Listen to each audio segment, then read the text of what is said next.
India गठबंधन की तीसरी बैठक से पहले बीएसपी सुप्रीमो मायावती ने उसे बड़ा झटका दे दिया है। उन्होंने गठबंधन का हिस्सा बनने से इनकार कर दिया। मायावती ने ट्वीट कर कहा कि वो न तो एनडीए के साथ जाएंगी न ही इंडिया के साथ। उनकी पार्टी चुनाव में अकेले ही उतरेगी। पहले खबर आई थी कि इंडिया गठबंधन के नेताओं ने मायावती से संपर्क किया और उनसे इसमें शामिल होने का आग्रह किया।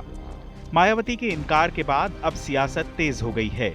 बीजेपी की ओर से उन्हें एनडीए में शामिल होने का न्योता दिया गया है। बीजेपी के नेता मोहसिन रजा ने कहा है कि मायावती पहले भी उनकी पार्टी के साथ काम कर चुकी हैं।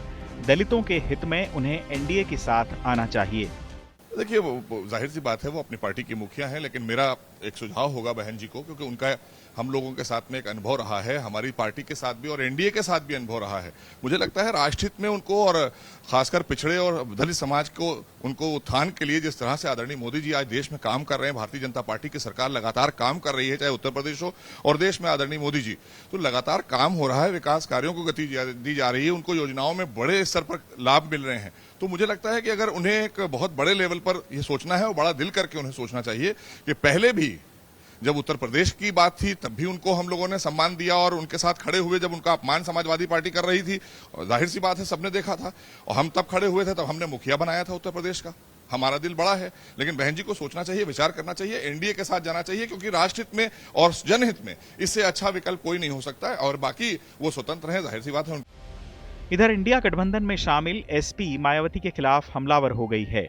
एसपी प्रवक्ता जूही सिंह ने कहा है कि बीएसपी का पहले ही बीजेपी सरकार के साथ गठबंधन है।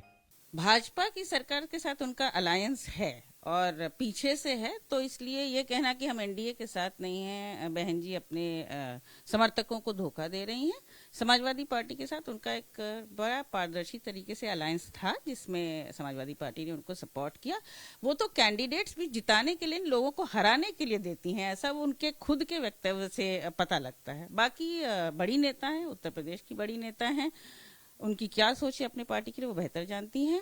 हम इंडिया अलायंस के साथ मजबूती से लड़ रहे हैं और समाजवादी पार्टी मजबूती से उत्तर प्रदेश में सीटें जीतेगी। लोकसभा चुनाव नजदीक आने के साथ इंडिया और एनडीए दोनों गठबंधन अलग अलग पार्टियों को अपने साथ जोड़ने की कोशिश कर रहे हैं। बीएसपी पर दोनों की नजर है। मायावती के रुख से इंडिया गठबंधन को खासतौर पर धक्का लगा है। इससे उत्तर प्रदेश में बीजेपी को चुनौती देने के उनके इरादों पर पानी फिर सकता है। मायावती इससे पहले अलग अलग मौकों पर बीजेपी, एसपी और कांग्रेस के साथ गठबंधन कर चुकी हैं। देखना यह है कि वे अपने ताजा रुख पर कायम रहेंगी या चुनाव से पहले किसी एक गठबंधन का हिस्सा बनेंगी। चुनाव आज तक।